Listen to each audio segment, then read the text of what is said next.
Whether you label yourself an advisor, consultant, salesperson, this vocation will provide you with mountains of rejection compared to earned partnerships. Harsh reality, you will not retain your clients indefinitely, so even the partnerships you secure will likely end in rejection at some point. Sign me up, right? While this negativity is incomprehensible for those with normal jobs, when you're able to win the day and solidify a partnership, there's nothing that compares to it in your work life. Whether you're here as a colleague in consultation, exploring advising as a vocation, or considering a partnership in employee benefits with my team, I hope you find value in these thoughts. Apply this truth to both your personal and professional relationships. Make it as clear as you can to all you meet you're on their side, working with them and not against them. In other words, put the needs of others before your own and surround yourself with folks that do the same. I'm Shane Wingo, and you're listening to the Working With Them podcast. Thanks for joining me here on the Working With Them podcast. Now, as a reminder, in season 1, what we're doing is working through the book chapter by chapter, and we're just making an audio version of it, making an audio version through the podcast. So if you haven't yet, I'd suggest jump back to episode 1, give that a listen. There's an intro there that really goes through how the book came about, why the book came about, and then there's a summary, just 2 or 3 sentences on each chapter. So it really lays the groundwork for where we're going with all that. But today, in episode number 4, we're going to be reviewing chapter 3 of Working With Them, Even in Your Rejection. So a couple of things, just so you know, at the end of each chapter, we punctuate that with something I call story time. I don't think you can overstate the importance of storytelling in any kind of client or prospective client discussion. It adds validity to everything that you're outlining to them in terms of how you're going to get them from where they are today to where they want to be tomorrow. But remember, this is not only a book about sales. Now, that's my framework. It's what I do day to day. So that's how I've built this. But really, truly, it's a book about partnerships and building relationships. So as you go through this, or as we go through this together on the podcast, if you get a copy of the book and you read it, keep that in mind.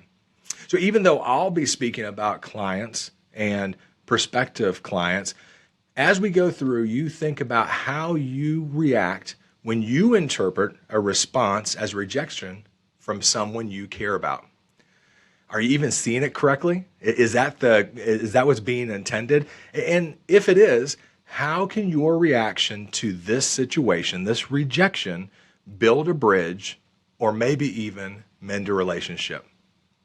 So this is a bit of a tough one, but let's go ahead and get started on working with them, even in your rejection.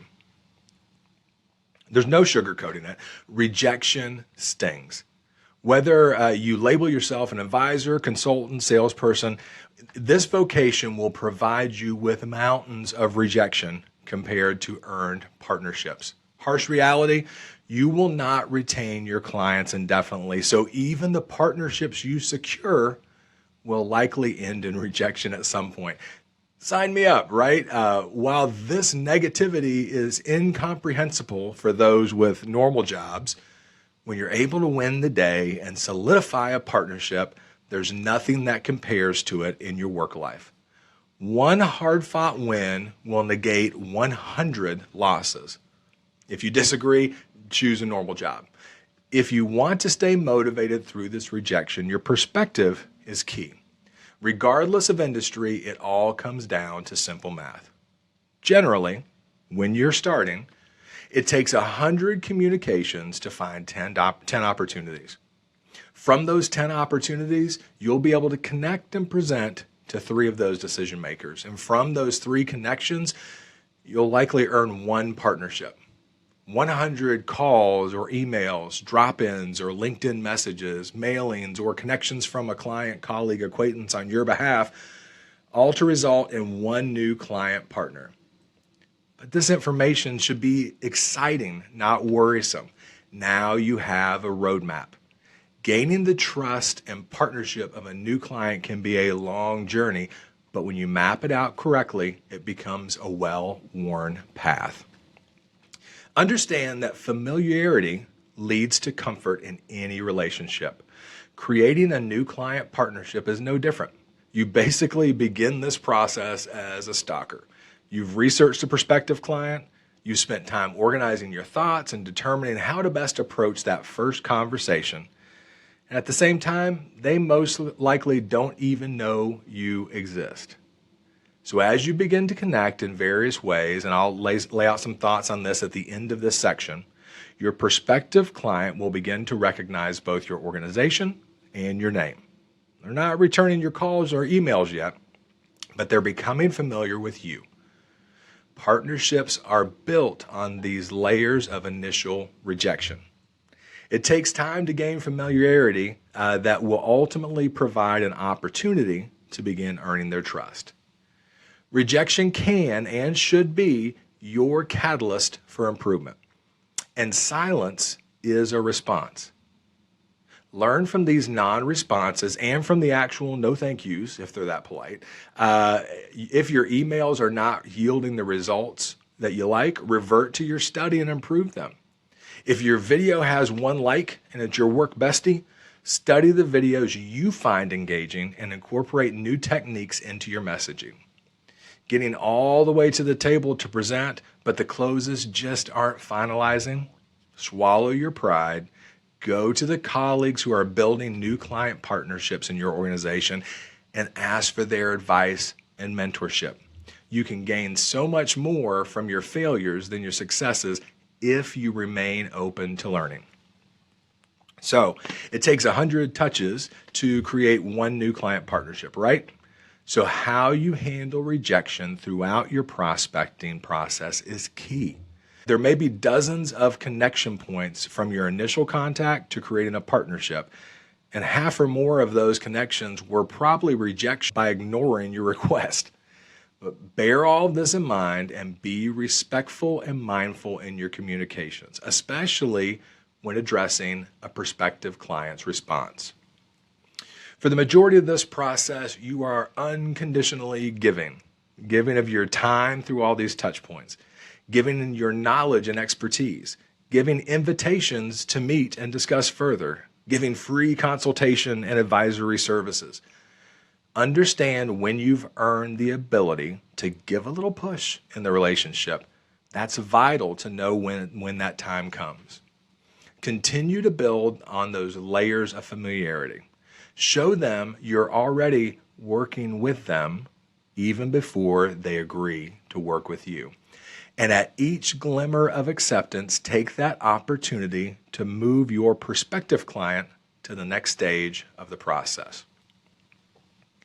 Every successful consultant commits to a process of prospecting. In the beginning, this 110-3-1 rule mostly applies. As you evolve your process by learning from both your failures and successes, those numbers begin to become more favorable. You learn to study your prospects with more scrutiny before approaching. This allows you to pursue optimal clients. Now it may only take 70 touches to find 10 opportunities because you're only calling on prospective clients you've pre-qualified. Over time, you lean into prospecting efforts most suited to your strengths and capabilities. This may mean you set 3 appointments for every 6 opportunities you find, moving to a 50% discussion rate instead of that 30% you started with. Inconsistent productivity will never lead to consistent success. Committing to a common process provides the structure needed to increase productivity. Increased productivity increases success. So create a process that works for you. So I'll discuss an example I've followed for years. I call it the 7+1 in 30 days process. Choose 7 methods of contact with a prospective client and have all of those completed within 30 days. Different avenues of communication, different variations of your message. Here I'll give an example of what I followed, but you modify this to include your preferred method of approach.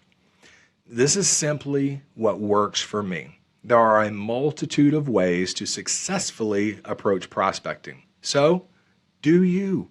The point is, just get out and do. At this stage, your goal is only to close for the appointment. So here's my approach. Day 1 of that 30-day process. Initial approach by email, introducing myself and asking to connect. Letting them know I'll call on day 4. I provide a link to organizational content or something I've created on my own, providing helpful information with every ask for a connection. Day 4, I make that phone call to connect. I've prepared an outline of an initial statement or voicemail already practiced, no reading when you give that voicemail. And I know something about that prospective client's needs, so they know I'm giving before any ask comes from me. Shoot a LinkedIn message on day 9, including a piece of my content from LinkedIn. Again, providing usable, agnostic content along with my ask for a connection. On day 15, I drop in with collateral or a small gift, being persistent in my ask to quickly introduce myself to the decision maker, but also willing to leave my collateral and contact information. When day 19 rolls around, phone call to inquire about the collateral or gift delivered to the prospective client. Prepared to discuss to the point of asking for a scheduled conversation or ready to leave a brief voicemail. Day 23, I'm emailing or mailing with a new piece of content or approved existing client referral. If mailing, I'll send it so it's delivered on day 23. Day 25, it's a dealer's choice. If there's any of these methods above that have been somewhat acknowledged by the prospective client, but you've not yet set that meeting, contact via that method with a request for a quick virtual meeting on a specific day and time. Then follow up with a calendar appointment for that day and time, no later than day 30. On day 30, if there's been no connection, if there's been no meeting set, commit to reset. Email the client stating you understand this may not be the optimal time to connect. Give them space, but let them know when you will contact them again. If there's a common timeline for buying in your industry or you know when that contract is coming up, schedule your next 30-day approach appropriately. Some may worry the prospective client will find this overwhelming, but again, it takes layers of communication and rejection to build familiarity. The more space you allow between communications, the more time it will take for the prospective client to connect those dots. Be everywhere they look for 30 days. If you're providing useful information with every connection, they will understand you are attempting to work with them and not merely trying to hawk what you're selling. Okay, here we go with this episode's story time. ABP, always be prospecting. Every October, I attend the Florida Charter School Conference. I love working with schools to recapture budgetary dollars to be spent on education. While at the 2018 conference, I struck up a conversation with another vendor. They weren't my target audience for the event, but everybody needs health insurance, right? Their CEO happened to be at the conference, so I asked for an introduction. After spending a few minutes with Brian, their CEO, I learned he was not comfortable with their benefits. Unfortunately, he had just renewed for the year. He was so frustrated after a month plus of discussions that seemed to lead to nowhere, he pushed me off to that conversation after the first of the year.